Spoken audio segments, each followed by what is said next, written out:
Hazrat Sahel bin Abi Hathma radiyallahu anhu reports from the holy elders of his people that Hazrat Abdullah bin Sahel and Hazrat Muhayyisa radiyallahu anhum, due to some adversity, went to Khaybar. Hazrat Muhayyisa came and notified that Hazrat Abdullah bin Sahel radiyallahu anhu was martyred and his corpse was hurled into a spring or a well. He proceeded towards the Jews and said, "By Allah Jalla Jalaluhu, you have assassinated him." They said, "By Allah Jalla Jalaluhu, we have not murdered him." He then came to his people and related them this event. Thereafter, he, his elder brother Hazrat Huwayyisa and Hazrat Abdul Rahman bin Sahal went towards the Prophet ﷺ. As Hazrat Muhayyisa was in Khaybar, he started talking in this connection. Allah's Apostle ﷺ whereupon said, "Let the oldest talk."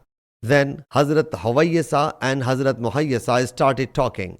Allah's Apostle ﷺ said, "Either the Jews must pay bloodwit of your companion or they must get ready for a war." Allah's Apostle ﷺ wrote this decree and dispatched it to them. In reply, they wrote, "By Allah, we have not killed him."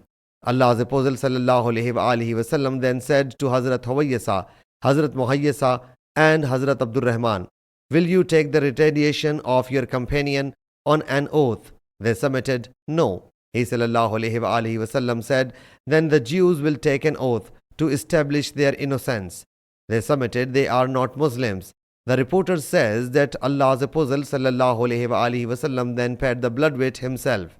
So Allah's Apostle ﷺ sent them 100 camels, which were driven inside their houses.